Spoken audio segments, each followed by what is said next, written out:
Hey guys, it's Monster Chappy, and we're back today with another Madden 13 gameplay, and today we are taking on Mr. ColeWorld9. If you have not checked out ColeWorld9 channel, be sure to do that now. The link will be in the description. Nonetheless, we have the Saints, he has the Seahawks, and we played this game a little while back.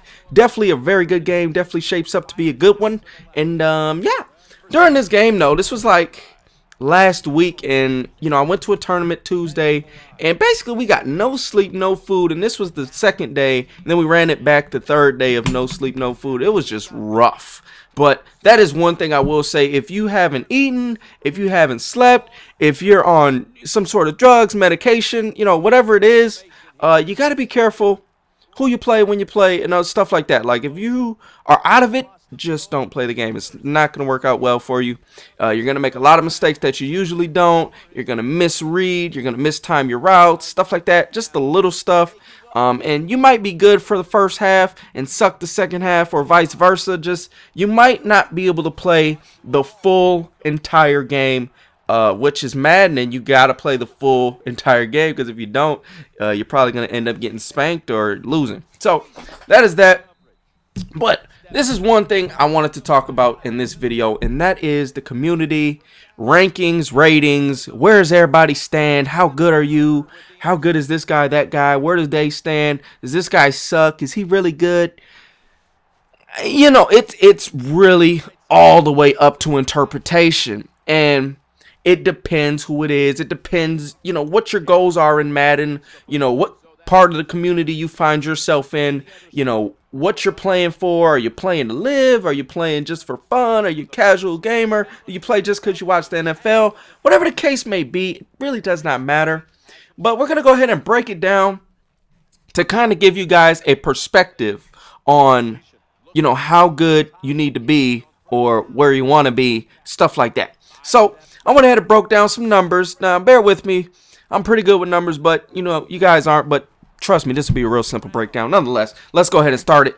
Now, Madden sold about 2.5 million copies this year between the PS3 and Xbox, and that's pretty good. It's a definite increase from last year, but 2.5 million copies. There obviously isn't 2.5 million guys currently playing the game. They've jumped on to other games. They play new games. Madden got old to them. Madden sucked to them. Madden got boring. Whatever the case may be. So we're going to go ahead and say there's about 1 million active players between the Xbox and the PS3. Just for the heck of it, just to make the numbers easy and simple and really easy to work with, so you guys can know what I'm talking about here. So if we're saying there's 1 million active players, 1 million, if you are in the top 100,000 of all players, you're in the top 10%. Now, if you're in school, that's great. You're A minus at least, probably A, somewhere in that range. You know what I mean? So, if that's where you want to be, that's good. If you're top 1,000, I can almost promise you you're in this range. Moving on to the next category, if you're in the top 1% of all players, that is still a lot of players, 10,000 players. Now, if you're in the top 1,000, you might be pushing it. If you're top 500, I would say you're definitely probably in that top 10,000, range. And that's 1% of all players. That means if you're in school, that is a A+. You're 99 or above, you know what I mean? So it depends how you look at it. Again, we'll wrap it up and look at it in all perspective at the end. But if you're in the top 1,000 players, that means you're in the top 0.1. That is right, 0.1% of all players. That means only 0.1% of players might be better than you. Now, this doesn't mean that you can't lose to guys that are worse than you or anything like that. But if everybody had, infinity time and they could play round robin, where would everybody be? Something like that. Where would everybody stand? So that's what I'm going off of here.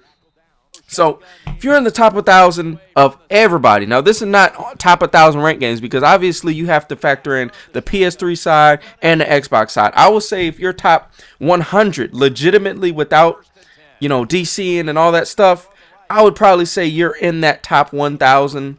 And then you got a bunch of tournament players and stuff like that as well. So, if you're top 100, maybe 200, you're definitely probably in that range right there. And you're in that top 0.1% if you legitimately did it.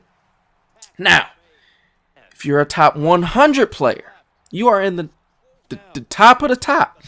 0.01% of players.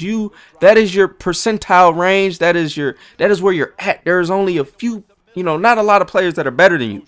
Now, here's where the thing is, and here's where it gets interesting, because if you're a casual gamer and you're in the top 100 out of a million players, that is amazing. Whereas if you're just scratching that 100 and you're a money player, or you play a lot of tournaments and stuff like that for money, that might not cut it. You know what I mean? So it depends what you're looking for. If you're playing ranked and you're in the top 100 out of all players on both systems, regardless, that's probably good for you. But again, if you're playing money and stuff like that, most of the money guys are going to be top 100, because if you're doing something for money, you better be doing it well, or you're going to be losing money. But that brings me to the top 10. Now, the top 10 is the top 0.001% of all players.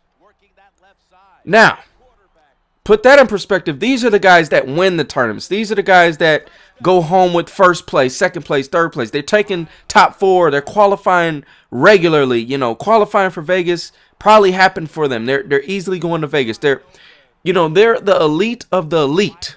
These are the guys that win the tournaments. These are the guys that, you might not want to play for $10,000 if you are not elite yourself. These are those guys. These are the guys that get reputations of guys. You want to avoid this guy if you don't know what the heck you're doing. You know what I mean? So those are the elites of the elites, the top notch. And there's only 10 of them. So obviously, there's not a lot of guys there, and they could probably all beat each other. That doesn't mean that they won't lose to a guy that's in the top 100, but the percentages are to get lower and lower as you become a better player, and the worse player you play, the percentages get lower and lower. Not to say a top 1,000 guy couldn't upset a top, 10 guy or whatever the case may be, but for the most part, generally speaking, those guys are going to beat them 9 times out of 10, or, a percentage 7, 6, 8, whatever. And when they play each other, it'll be around 50-50, just the way it is. The difference between 1 and 10 is really might be 4 to 6 games out of a 10-game series or something like that. So the difference isn't that drastic. But this brings me to my final point. So, tournament guys, they look at somebody that's in the top 1,000 and they say, that guy sucks. Well, that guy's in the 0.1%. If he was a tournament player, maybe, yeah, he would not be that good. But for what he is, he's really good. So, when you look around the community and you look at guys, where they stand, how they're ranked, and, how they perform and things like that under pressure, that is what I would like to everybody to just keep in perspective. Keep that in mind. And, depending on what you're going for, you should aim to be in whatever range you're trying to be in.